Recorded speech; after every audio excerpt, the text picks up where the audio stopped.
अस्सलाम वालेकुम। आपका फॉरेक्स ट्रेडिंग लाइव कोर्स की क्लास नंबर 3। आज हम पढ़ेंगे मार्केट स्ट्रक्चर के बारे में। अगर देखा जाए तो पहली टेक्निकल क्लास यही है। आपकी जो पहले दो क्लासेस हुई हैं उनमें इंट्रोडक्शन है। एक में कुछ जनरल बातें हुई, दूसरी क्लास में हमने ट्रेडिंग व्यू के बारे में कुछ बात की थी।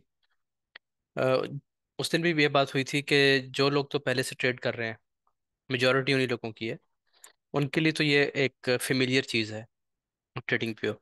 लेकिन जो लोग बिल्कुल नए हैं, फ्रेश हैं, जिनकी तादाद 1-2% होगी सिर्फ, उन लोगों को चाहिए कि जो मैंने वीडियोस शेयर की थी कम्युनिटी में, उनको एक दो दफ़ा देख लें ताकि आप इस चार्ट से इन चीज़ों से फेमिलियर हो जाएं।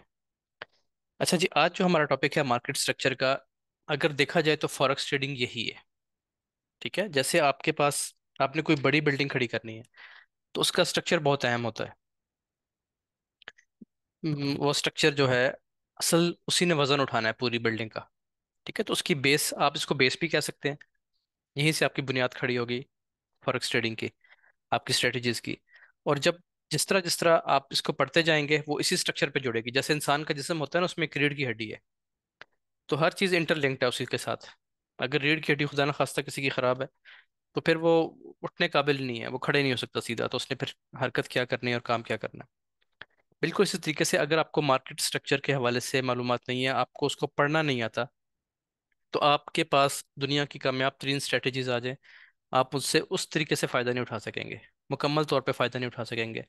आगे चल के हम कुछ ऐसी स्ट्रेटजीज पे बात करेंगे जिनमें आपको बहुत ज़्यादा स्ट्रक्चर को फॉलो नहीं करना।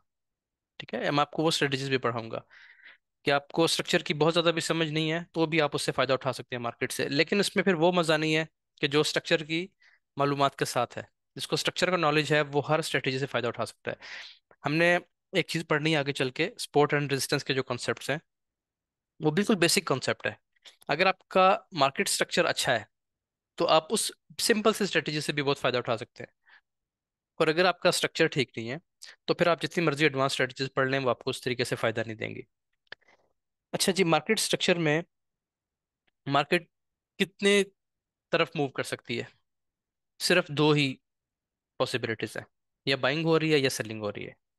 ठीक है, तीसरी एक शक्ल होती है, उसमें भी बाइंग सेलिंग हो रही होती है लेकिन वो एक रेंज के अंदर चल रही होती है। तो आज हम इस चीज़ के बारे में बात करेंगे। कुछ वेव्स के बारे में बात करेंगे कि इम्पल्स वेव्स क्या होती है, रिट्रेसमेंट क्या होती है, करेक्शन क्या होती है। इन चीज़ों को पढ़ेंगे, कुछ लेवल मार्किंग सीखेंगे हल्की फुल्की सी। और आपको बताऊंगा कि रिट्रेसमेंट का रूल क्या होता है। ठीक है, तो सबसे अहम चीज़ है। सबसे पहली चीज़, मार्केट जो है वो मूव करती है तीन डायरेक्शंस में। अभी मैंने आपको दो बताई हैं, बेसिकली दो ही हैं। या मार्केट में प्राइसेस हर वक्त, ठीक है, ऊपर नीचे हो रही हैं, या प्राइस ओवरऑल ऊपर जा रही है, या प्राइस नीचे चल रही है, प्राइसेस गिर रही हैं, ठीक है, किसी भी मार्केट में। या फिर तीसरी शक्ल इसकी ये बन सकती है कि प्राइस एक मखसूस रेंज के अंदर ऊपर नीचे होती रहती है। ठीक है, कोई सिग्निफिकेंट किस्म की मूव नहीं आती, इस तरह एक रेंज के अंदर प्राइस मूवमेंट दे रही होती है। ये सब सिनेरियोज हैं। इसमें भी प्राइस बेसिकली कभी ऊपर जा रही है, कभी नीचे आ रही है, लेकिन वो एक रेंज के अंदर होती है, एक मखसूस जोन के अंदर होती है। जब हम किसी ट्रेंड की बात करते हैं तो प्राइस किसी एक साइड को फॉलो कर रही होती है। सेलिंग इसमें भी होगी, ठीक है, इसमें भी प्राइस नीचे आएगी, लेकिन ओवरऑल प्राइस की जो डायरेक्शन है वो अपवर्ड होती है। अच्छा, अब इसमें इस ट्रेंड को हम क्या कहते हैं जिसमें प्राइसेस बढ़ रही होती हैं ओवरऑल? देखिए, ओवरऑल से मुराद ये है कि आप अगर गोल्ड को देखें, आप सन 2000 आज से 24 साल पीछे चले जाएं। सन 2000 में प्राइस जो थी गोल्ड की, वो हम फर्ज करते हैं कि जी प्राइस यहाँ से स्टार्ट हुई है 2000 में, ये हमारे पास है सन 2000। ठीक है जी, अब प्राइस बढ़ी 2001, फिर थोड़ी सी नीचे आती है, फिर ऊपर चलती है, फिर थोड़ा सा कभी रेट्स नीचे आते हैं। आजकल भी आपने देखा होगा, अक्सर आमतौर पे पेजेस ने न्यूज़ लगाई होती है सोने की कीमत में नुमाया कमी। ठीक है, सोने की कीमत में वाज़ह कमी। वो क्या होती है? वो ये वाली वेव्स लग रही होती हैं, प्राइसेस नीचे गिर रही होती हैं थोड़ी थोड़ी। लेकिन अगर आप ओवरऑल देखेंगे ना, तो 2000 से लेके आज 2024 है, ओवरऑल आप देखेंगे तो ये प्राइसेस ऊपर ही चल रही हैं, बढ़ रही हैं मुसलसल। इसकी डायरेक्शन बुलिश है। आप ये देखें कि आप दो 24 साल पीछे ना जाएं, आप पीछे चले जाएं 1000 साल। ठीक है, तो 1000 साल से क्या हो रहा है? गोल्ड के रेट्स बढ़ रहे हैं। मैं इसलिए अक्सर कहता हूँ कि गोल्ड तो बुलिश है, इसमें बुलिश की प्रिडिक्शन करना बड़ा आसान काम है। आज आप प्रिडिक्शन कर दें कि गोल्ड 5,000 पे जाएगा, इस वक्त 2300 पे है ना। आप प्रिडिक्ट कर दें 5,000 में जाएगा, तो वहां भी जाएगा। कब जाएगा ये देखी जाएगी कब जाएगा। तो ये चीज़ बुलिश है। अब इसकी ओवरऑल डायरेक्शन जो है बुलिश है, लेकिन ऐसा नहीं है कि हमेशा रेट्स बढ़ते रहते हैं, रेट्स वापस भी आते हैं, रेट्स गिरते भी हैं, जैसे इस जगह पे इस जगह पे। तो इसको हम ओवरऑल हम इसको कहते हैं कि ये हमारा बुलिश ट्रेंड है। ठीक है जी। इसका नाम है बुलिश ट्रेंड। मैं यहाँ पे लिख रहा हूँ ये, आप लोगों को पता है, लेकिन चलें क्योंकि हमारा हमने इसको पढ़ना इस तरीके से है। ये हमारा बुलिश ट्रेंड है। बुलिश जो है वर्ड, ये निकला है बुल से। ठीक है, बुल यानी बैल। उसकी दो तीन वजूहत जो बताई जाती हैं, वो ये है कि जब बैल मारता है ना किसी को, किसी पे हमला करता है, तो वो अपने सींग से उसको उठाता है ऊपर की तरफ। अक्सर आपने बुल फाइट में भी देखा होगा कि बैल नीचे से मारता है और ऊपर उछालता है उस शख्स को जिसको भी वो मारे, अपना टारगेट को वो उछालता है। तो इसलिए सिंबॉलिकली अगर देखा जाए तो जो चीज़ ऊपर जा रही है, उछल रही है प्राइस, तो उसको हम कहते हैं कि ये बुलिश ट्रेंड है। यानी एक बैल जिस तरह मारता है चीज़ ऊपर जाती है, बिल्कुल इसी तरीके से ये ट्रेंड चल रहा है। ठीक हो गया। दूसरी चीज़, ऐसा ट्रेंड जिसमें प्राइसेस ओवरऑल नीचे गिर रही हों। अब नीचे गिरने का मतलब ये नहीं होता कि वो बढ़ती नहीं है। ठीक है, बढ़ती हैं बीच बीच में, लेकिन अगर आप उसको बड़ी पिक्चर में देखेंगे, एज अ होल उसको आप देखेंगे, ओवरऑल ट्रेंड की बात करेंगे तो वो गिर ही रहा होगा। जैसे आप किसी हिली एरिया में सफर करते हैं ना, कहीं पे आप पहाड़ी इलाके में गए हैं, तो वहां पे रोड्स ये नहीं है कि अगर वो चढ़ाई है तो मुसलसल ऊपर जा रही है, बीच में आप देखते हैं कि रोड्स नीचे भी आती हैं, थोड़ी ढलान आती है, फिर एक ऊंचाई आती है, फिर ढलान आती है, लेकिन ओवरऑल आप हाइट की तरफ जा रहे होते हैं। ठीक है, इसी तरह जब आप वहां से उतरेंगे तो ओवरऑल आप उतर रहे हैं, लेकिन बीच बीच में चढ़ाई भी आती है। इस तरीके से आपने इसको देखना है। कोई भी ट्रेंड जो है ना, वो एकदम ऊपर नहीं चला जाता या एकदम नीचे नहीं आता, उसमें रिट्रेसमेंट्स, उसमें करेक्शंस होती रहती हैं। दूसरी चीज, जो डाउनवर्ड ट्रेंड होता है ओवरऑल, इसको हम कहते हैं कि ये बेरिश ट्रेंड है। कैमरास अपने अपने ऑफ कर दें। इरफान खान, आपका कैमरा ऑन है। Bearish trend.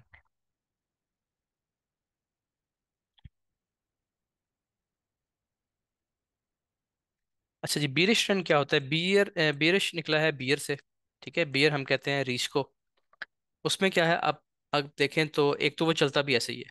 जब रीच को चलता हुआ देखेंगे तो वो सर गिरा के चलता है, नीचे देख के चलता है। दूसरी चीज, वो पंजे से अपने टारगेट को नीचे गिराता है, जमीन पे गिराएगा। अगर रीच किसी को हमला करता है तो वो पंजा उसको मारेगा और उसको नीचे गिराने की कोशिश करेगा। तो उसी को अगर हम सिंबॉलिकली देखें तो गिरती हुई मार्केट को हम कहते हैं कि ये बेरिश मार्केट है। ठीक है कि जी, इसको आप अप ट्रेंड भी कह सकते हैं, ये बुलिश ट्रेंड को आप अप ट्रेंड भी कह सकते हैं। इसको आप डाउन ट्रेंड, दूसरे को आप डाउन ट्रेंड भी कह सकते हैं, मैं साथ वो भी नाम लिख देता हूँ। और इसको आप कह सकते हैं कि ये डाउन ट्रेंड है। मुख्तलिफ वर्ड्स बोले जाते हैं, जैसे जैसे वो हमारे सामने आते जाएंगे हम उनको डिस्कस करते जाएंगे। ये डाउन ट्रेंड भी कहलाता है जी। अच्छा, अभी मैं तीसरी चीज़ पे नहीं जाता। एक बात आपने याद रखनी है जो यहाँ पे बताना बहुत ज़रूरी है, और वो भी मैं यहाँ पे लिखने लगा हूँ। और ट्रेडिंग का मैंने आपको कहा है कि ट्रेडिंग में क्या चीज़, असल चीज़ ट्रेडिंग क्या है? ट्रेडिंग बेसिकली मार्केट स्ट्रक्चर है। और मार्केट स्ट्रक्चर में चीज़ क्या है? सबसे अहम चीज़, अगर ट्रेडिंग को आपने एक वर्ड में डिफाइन, एक लाइन में डिफाइन करना है, तो वो लाइन आपने याद रखनी है। इसको लिख लें, जिनको पता है ना, जिनको जुबानी याद है, वो भी एक दफ़ा हाथ से लिख लें।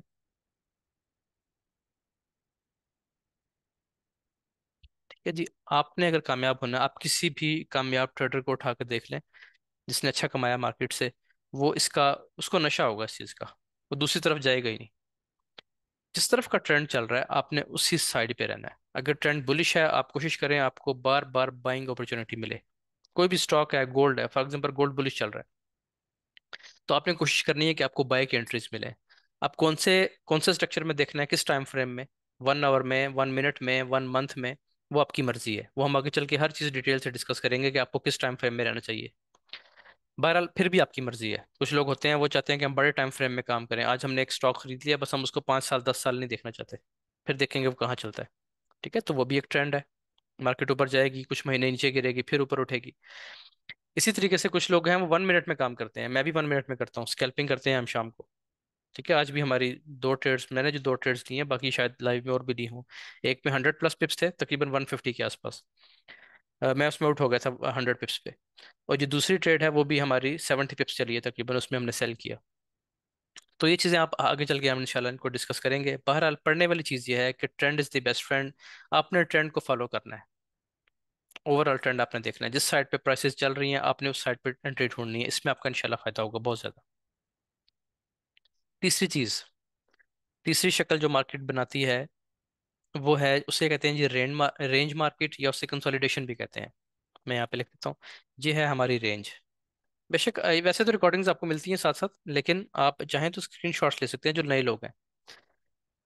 इसको आप रेंज भी कहते हैं, ठीक है, रेंज मार्केट भी कह सकते हैं, कुछ भी। कंसोलिडेशन भी कहते हैं आप इसको, इसको साइडवेज मार्केट भी कहते हैं। चले मैं लिख देता हूँ एक दो नाम इसका। साइडवेज मार्केट यानी एक ऐसी मार्केट जिसकी प्राइसेस एक साइड पे चल रही हैं, ठीक है ना, वो बुलिश है ना बेरिश है। तो ये तीन तरह की आपको शक्लें मिल सकती हैं मार्केट में, बुलिश ट्रेंड, बेरिश ट्रेंड और रेंज। मार्केट, कोई भी स्टॉक, कोई भी चीज ज्यादा औकात रेंज में रहती है, ठीक है। आपने ऐसा नहीं सोचना कभी भी कि आपने लैपटॉप ओपन किया और 2-4 मिनट बाद आपको ट्रेड मिल जाएगी। जिस बंदे को मिल जाती है ना, या तो फिर वो दुनिया का सबसे लकी आदमी है, और या उसको ट्रेडिंग नहीं आती। ठीक है, मिलती है, हम भी समटाइम, आज हम आके बैठे हैं, न्यूज़ का टाइम था, ट्रेड मिल गई। लेकिन हमेशा ऐसा नहीं होता, आपको बैठ के समटाइम्स पूरा पूरा दिन वेट करना पड़ता है, कभी 2-4 घंटे वेट करना पड़ता है, कभी आप मार्केट में एंटर होंगे, आप लैपटॉप ओपन करेंगे, सामने ट्रेड पड़ी होगी। हर तरह की पॉसिबिलिटीज हैं। लेकिन हमेशा ऐसा नहीं होगा कि आपने लैपटॉप ऑन कर लिया और अब आप पे फर्ज होगा कि आपने ट्रेड किए बगैर नहीं उठना। अगर आपकी ये वाली साइकोलॉजी बन गई, अगर आपका एटीट्यूड ये वाला बन गया मार्केट के साथ, तो कभी भी आप इसमें कामयाब नहीं होंगे।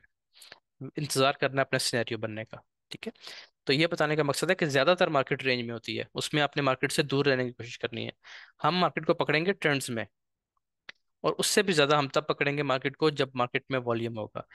जो नए लोग हैं, या निस्बतन नए हैं, जिनको 5-6 महीने हो गए, या साल हो गया, या 2 साल भी हो गए, वो भी एक बात याद रखें, उन्हें अक्सर एक बात पढ़ाई जाती होगी कि फलां वक्त में ट्रेड ना करें जी, उस टाइम तो बहुत वॉलेटिलिटी होती है, मार्केट बड़ी तेज होती है।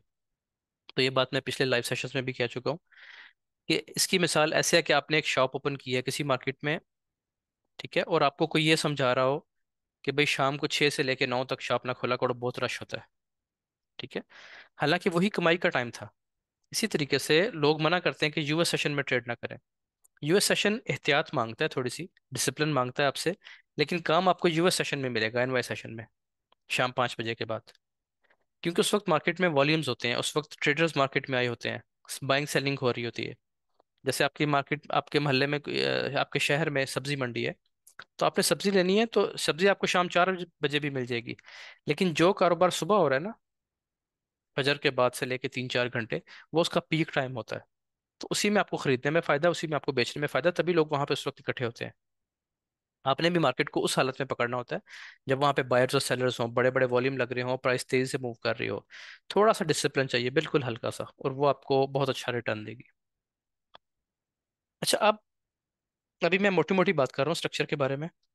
डिटेल से हमने आगे 2-3 क्लासेस इसी की हैं, हम स्ट्रक्चर सबसे डिटेल से पढ़ेंगे, इस पे हमें थोड़ा सा टाइम लग भी गया तो आपने परेशान नहीं होना। अब हम देखते हैं कि ये जो वेव्स लगती हैं, ये जैसे आपको मैंने बुलिश ट्रेंड बताया और जो बेरिश ट्रेंड बताया, इनकी वेव्स के क्या क्या नाम है। अच्छा ये देखें जी, अगर हम पहले हम बुलिश की बात कर लेते हैं। ये हमारे पास एक वेव चल रही है मार्केट में। पहली बात ये कि हमेशा ऐसी एक्यूरेट नहीं होती, आप मार्केट को देखेंगे ना तो वैसे चल रही होगी। ये देखें, तकरीबन वही चीज़ होती है। ये देखें, तकरीबन वही, लेकिन जैसे मैं इसको बना रहा हूँ वैसे नहीं होती, ये सिर्फ समझाने के लिए है।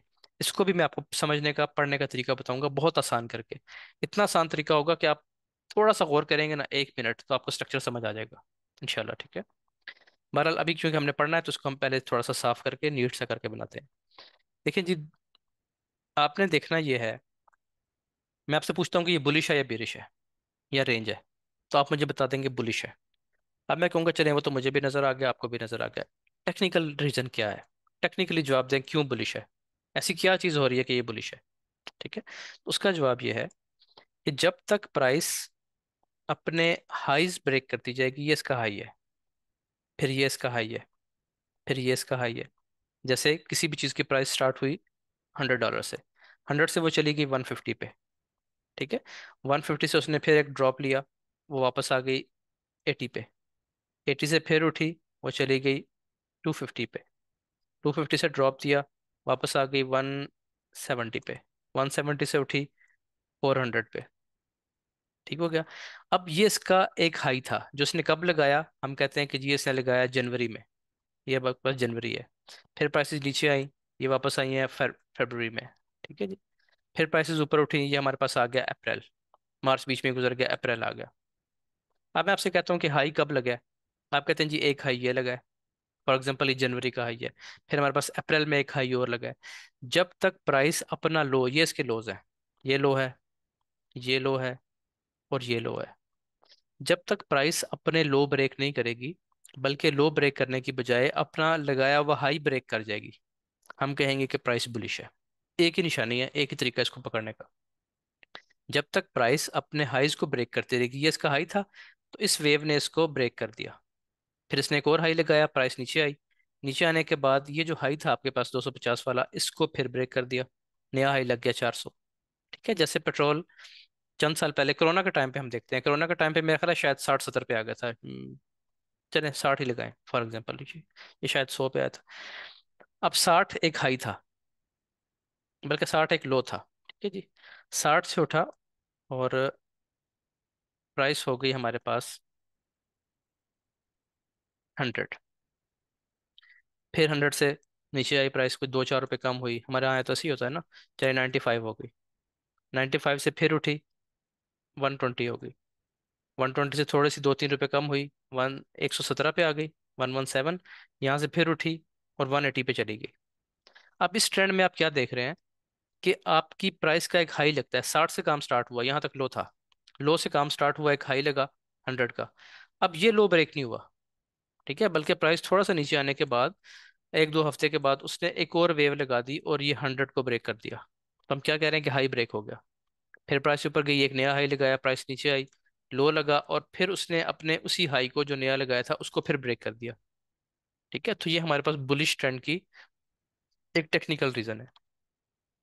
अच्छा, अब जो वेव किसी भी हाई का ब्रेक करती है, जैसे कि ये हाई था 100 प्राइस, या यहाँ पे 150 का एक हाई था, हमारे पास हाई पॉइंट था।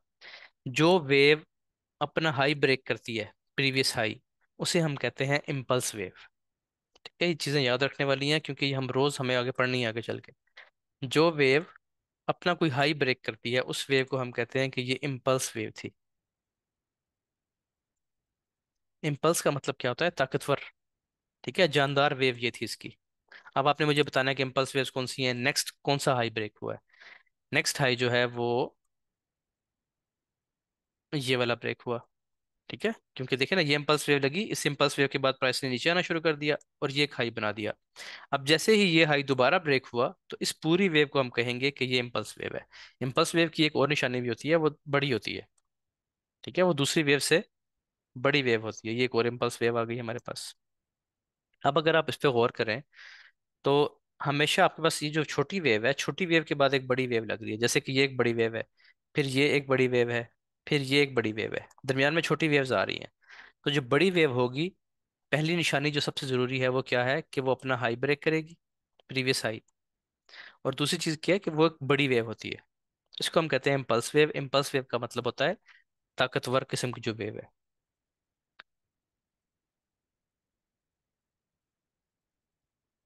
अच्छा जी, आवाज कह रहे हैं जी बहुत कम है।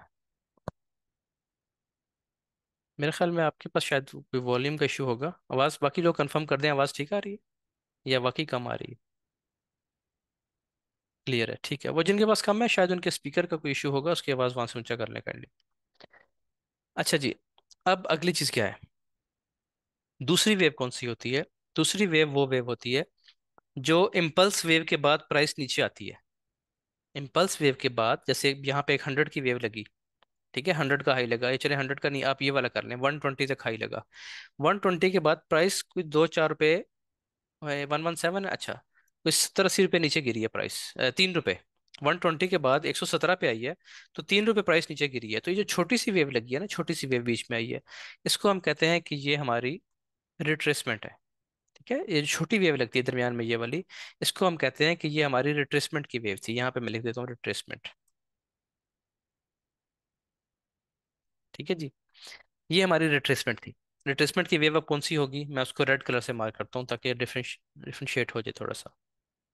हमारी जो रेड कलर की वेव है, ये वाली वेव, फिर ये वाली वेव जो छोटी वेव्स लगती हैं, ये वाली वेव, और ये वेव्स, ये सब हमारी रिट्रेसमेंट्स है। इसको हम कहते हैं रिट्रेसमेंट, प्राइस वापस आ रही है, थोड़ा सा नीचे गिरती है और फिर ऊपर निकल जाती है। तो दो तरह की वेव्स होगी, इम्पल्स वेव और रिट्रेसमेंट। रिट्रेसमेंट के साथ एक वर्ड और यूज होता है जिसको हम अगली क्लास में डिटेल से डिस्कस करेंगे। कुछ लोग इसको ना करेक्शन भी कहते हैं। ठीक है जी, करेक्शन में और रिट्रेसमेंट में एक फर्क होता है। ठीक है, करेक्शन यानी दुरुस्तगी। मैंने आपको एक बात की, कभी भी कोई स्टॉक ऐसे नहीं होता कि वो उसके रेट्स बढ़ना शुरू हों और वो रिट्रेस ना करें। ठीक है, यानी यहाँ से जीरो से प्राइस उठना शुरू हुई है और वो जाते जा रही है ऊपर जाते जा, इस तरह नहीं होता कभी भी, किसी मार्केट में इस तरह नहीं होता। प्राइस हमेशा उठती है, फिर थोड़ा सा रिट्रेस करती है, फिर उठती है, रिट्रेस करती है, फिर ऊपर, फिर एक बड़ी वेव नीचे लगा सकती है, यहाँ से फिर उठना शुरू कर देती है। बेसिकली जो छोटी वेव्स होती हैं, ठीक है, इसको हम रिट्रेसमेंट कहते हैं। और जब प्राइस एक बड़ा ड्रॉप दे जाती है अपने किसी लेवल तक, ये चीज़ हम कल पढ़ेंगे इंशाल्लाह, उसे हम करेक्शन कहते हैं बेसिकली। ठीक है, रिट्रेसमेंट में और करेक्शन में जो आप एग्जिस्टिंग स्टूडेंट्स हैं पहले से पढ़ रहे हैं उनके लिए भी मुमकिन है ये चीज़ नहीं हो कि रिट्रेसमेंट होती है छोटी वेव, यानी एक एक इम्पल्स वेव लगी उसके बाद छोटी मोटी प्राइस नीचे आई, इसको आप रिट्रेसमेंट कहते हैं। लेकिन अगर वो एक बड़ा ड्रॉप दे जाए और किसी ऐसे लेवल तक नीचे आ जाए जो कि टेस्ट नहीं हुआ था अभी, ठीक है, इस लेवल तक आ जाए, तो इसको फिर हम करेक्शन कह देते हैं, डीप करेक्शन भी कह देते हैं। अच्छा जी, अब आपको पता चल गया, मैंने सब कुछ इसमें ख़त्म कर दिया, इसलिए कि मैं आपको इम्पल्स वेव को बता सकूं। ये इम्पल्स वेव्स आपकी दोनों, तीसरी फिर ये इम्पल्स वेव है, ये भी इम्पल्स वेव है। क्यों इम्पल्स वेव है? क्योंकि इसने ये वाला हाई ब्रेक किया है। ठीक हो गया। अब इसमें रिट्रेसमेंट्स कौन सी हैं? इसमें है जी, ये एक रिट्रेसमेंट है जिसके ऊपर मैंने लिख दिया रिट्रेसमेंट, और दूसरी रिट्रेसमेंट ये वाली है। ठीक हो गया। इसमें चीज़ें क्लियर है यहाँ तक? मुझे मैसेज में बता दें कि जी क्लियर है। बस दो चार लोग बता देते हैं तो मुझे समझ आ जाती है कि ओवरऑल क्या आप लोग समझ रहे हैं। ठीक हो गया जी, चीज़ें क्लियर है कह रहे हैं। अच्छा, अब एक चीज़ जो आज की आखिरी चीज़ है, मैं थोड़ा सा स्लो चल रहा हूँ जानबूझ के, क्योंकि ये चीज़ ऐसी है नहीं कि मैं इसको तेज़ी से पढ़ा के आगे निकल जाऊँ। टाइम इंशाल्लाह जो है ना, हम आगे चल के इसको कवर करते रहेंगे अपने टाइम को। इम्पल्स वेव आपने पढ़ ली, रिट्रेसमेंट पढ़ ली। रिट्रेसमेंट और करेक्शन का एक मोटा सा फर्क आपको बता दिया कि यहाँ से फॉर एग्जांपल अगर प्राइस गिर जाती है, ठीक है, और यहाँ तक आ जाती है, इस लेवल तक आ जाती है, ठीक है, और यहाँ से आने के बाद फिर ऊपर निकल जाती है, तो हम इसको कहते हैं कि ओ, ठीक है जी, यहाँ तक गिरती है और यहाँ से दोबारा ऊपर निकल जाती है, तो इसको हम कहते हैं कि ये एक मार्केट ने अपनी करेक्शन की है। जो एक बड़ी और डीप रिट्रेसमेंट होती है ना, डीप रिट्रेसमेंट जिसे कहते हैं, प्राइस काफी ज्यादा गिरती है लेकिन अपने एक लेवल, एक मखसूस लेवल पे आती है। वो लेवल कौन सा होता है ये मैं आपको बताऊंगा आगे चल के, इसमें परेशान नहीं होना। कौन से लेवल पे आती है या कहाँ पे हम एक्सपेक्ट करते हैं कि यहाँ पे करेक्शन बाकी है, तो वहां तक जब प्राइस गिरती है उसे हम कहते हैं कि ये करेक्शन है। ये इन चीजों में फर्क होता है थोड़ा सा, ये आपने याद रखना है अभी। अच्छा, अब हम पढ़ते हैं कि आपने पॉइंट्स कैसे मार्क करने हैं,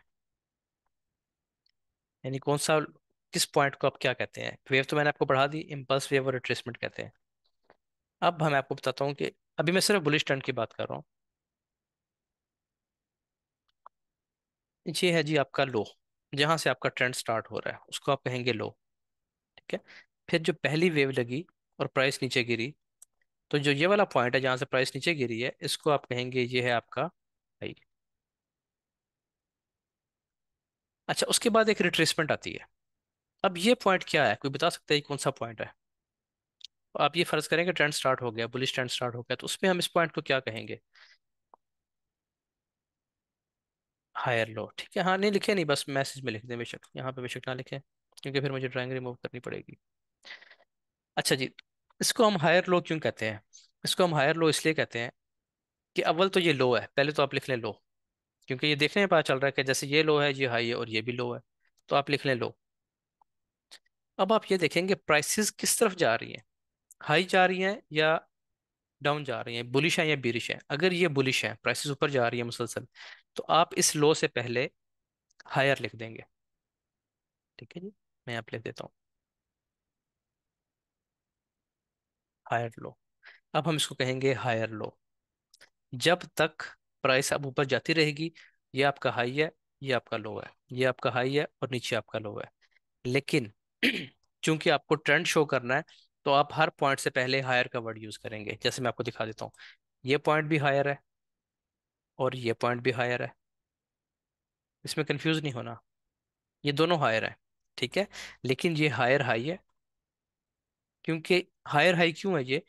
क्योंकि जो पिछला हाई था ना, ये उससे भी हाई है। तो हाई से जो हाई होता है उसको हायर कहते हैं, ठीक हो गया। यानी ये आपका एक हाई पॉइंट हो गया, ये तो है। लेकिन अब मैं कहता हूँ ये अगर हाई है तो फिर ये क्या है? तो आप कहते हैं कि ये इस हाई से भी हाई है, तो उसको फिर हम इंग्लिश में कहते हैं कि ये हायर हाई है। इसी तरीके से ये लो तो लग गया, अब ये भी तो एक लो है ना, इस लो को क्या कहेंगे? अब ये लो चूंकि पिछले वाले लो से ऊंचा है, तो फिर हम हायर साथ लगा देंगे और आगे लिख देंगे लो। ठीक है, आसान है ना? मेरे ख्याल में तो कोई मुश्किल चीज नहीं है इसमें। ये आपका हायर लो बन गया। हायर आपने बुलिश ट्रेंड में हर पॉइंट के साथ लिखना है, ठीक हो गया। अब आगे क्या है? आगे एक और हाई लग गया। अब मैं कहता हूँ कि ये तो हाई है, लेकिन पिछले हाई से भी हाई है, तो आप इसको फिर अगेन हायर कर दें। बस आसान सी चीज़ है। अब इसमें आपने करना क्या है? इसको आप हर दफ़ा इतना गहरा लिखने की ज़रूरत नहीं है, इसको आप एच एल लिख सकते हैं। जब आप एच एल लिखेंगे ना, फॉरेक्स ट्रेडिंग का हर बंदा समझ जाएगा कि एच एल क्या होता है। H L means higher low. ठीक है, यहाँ पे हाई लिखा रहे, यहाँ पे आप लिख सकते हैं H H. H H means higher high. ठीक हो गया जी। अब आपने कुछ भी नहीं करना, यहाँ से पकड़ते जाएं, कॉपी पेस्ट करते जाएं, ये आपका हायर लो और ये आपका हायर हाई। ठीक हो गया। क्यों मैंने हायर लगाया? क्योंकि हर पॉइंट पिछले पॉइंट से उच्च है। क्लियर हो गई यहाँ तक चीजें? अच्छा जी, अब हम सिनेरियो थोड़ा सा चेंज करते हैं। ये है जी हमारा हाई, ये है लो। हाई, लो। यहाँ पे मैं थोड़ा सा अब इसको तेज बनाऊंगा। ये जी एक और ट्रेंड आ गया। अब ये देखने में पता चल रहा है बेरिश है। ठीक है, मैं कहता हूँ जी देखने से कुछ छोड़ें, आप टेक्निकल रीजन बताएं। टेक्निकल रीजन आपके पास ये है कि प्राइस अपना लो ब्रेक कर रही है हर दफा, और अपने हाई को सस्टेन कर रही है। उसका हाई अपनी जगह कायम है, जैसे यहाँ पे इसका लो अपनी जगह कायम है। जब भी ब्रेक हो रहा है इसका हाई ब्रेक हो रहा है, जब भी ब्रेक हो रहा है हाई ब्रेक हो रहा है, लो अपनी जगह पे मौजूद है, उसको कोई नहीं छेड़ रहा। ठीक है, तो ये बुलिश ट्रेंड है। जब प्राइस नीचे गिर रही है तो हर दफा उसका लो ब्रेक हो रहा है। यहाँ लो ब्रेक हुआ, यहाँ लो ब्रेक हुआ, उसका हाई अपनी जगह पे कायम है, सस्टेन किया हुआ है मार्केट ने। इसका मतलब क्या है? टेक्निकली प्राइस बेरिश है। अब आपने इसको मार्क कैसे करना है? इसको मार्क करने का बिल्कुल आसान तरीका है। ये है आपका हाई, पहले आपका कहाँ से स्टार्ट हुआ था? लो से। ये देखें, लो से स्टार्ट हुआ था, हाई तक गया था। अब आप क्योंकि प्राइसेस नीचे आ रही हैं तो हाई ऊपर है, हाई, उसके बाद लो। अब क्या होगा? ये भी तो हाई है। ठीक है, अब यहाँ पे मुझे क्या लिखना चाहिए साथ? ये भी तो हाई है ना, मैं हाई लिख देता हूँ इसको साथ, ये हाई हो गया। लेकिन ये वाला हाई पीछे वाले हाई से लो है, तो जब कोई पॉइंट पीछे वाले लो पॉइंट से भी लो है, तो उसको हम कहेंगे लोअर लो। ठीक है जी, कुछ इसको लोअर लो भी कहते हैं,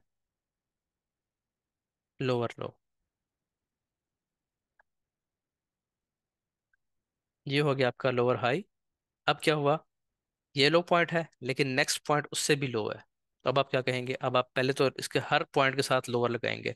जैसे आपने वहां पे हर पॉइंट के साथ हायर लगाया था ऊपर जाते हुए, अब आप हर पॉइंट के साथ लोअर लगाएंगे, क्योंकि हर नया हाई या हर नया लो पहले वाले से तो लो है ना, इसलिए आप हर जगह लोअर का इजाफा करते जाएंगे, पहले को छोड़ के।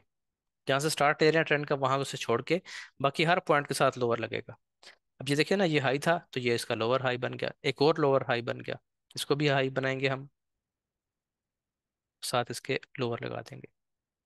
लोअर आपने पहले लगा के रखना है बल्कि, ठीक है। जैसे कि यहाँ पे आपने लोअर पहले लगा दिया, और अब चूंकि ये मजीद लो है, तो इसको हम कहेंगे लोअर लो। अब इसको आप कैसे मार्क करेंगे? आसान कैसे करेंगे? पॉइंट को हर जगह तो आप इतना बड़ा बड़ा नहीं लिखेंगे। ठीक है, तो आसान सा तरीका है, आप यहाँ पे लिखेंगे इसका एल एच।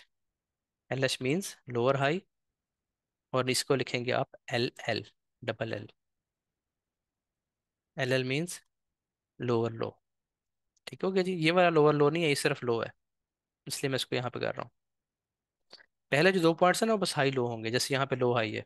बाकी जब ट्रेंड स्टार्ट हो जाएगा फिर हर नया पॉइंट, क्योंकि ये वाला हाई पीछे वाले हाई से लो है इसलिए ये लोअर हाई, ये वाला लो पिछले लोअर से भी लो है तो फिर लोअर लो, अगेन लोअर लो, और फिर यहाँ पे लोअर हाई। तो अब इसको आप आसान करने के लिए इतना बड़ा लिखने की बजाय आप इसको इस तरीके से लिख सकते हैं।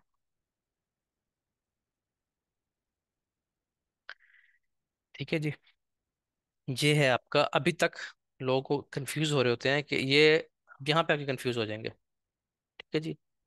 इस जगह पे, यहाँ पे कंफ्यूज हो जाएंगे। कभी इसको हायर लो बोलेंगे, कभी लोअर हाई बोल देंगे। समझ ही नहीं आती। तो आपने एक ही चीज रखनी है कि अगर प्राइसेस नीचे जा रही हैं तो हर पॉइंट के साथ लोअर लगा दें बस। बाकी तो आसान है, ये हाई है ये लो है, ये हाई है ये लो है, ये भी लो है। तो अगर बेरिश है प्राइस तो सबके साथ लोअर लगाते जाएं, अगर बुलिश है तो सबके साथ हायर लगाते जाएं। इस तरह आपको मार्किंग बहुत आसान हो गई है। आपने सिर्फ एक वर्ड का इजाफा करना है। ठीक हो गया जी।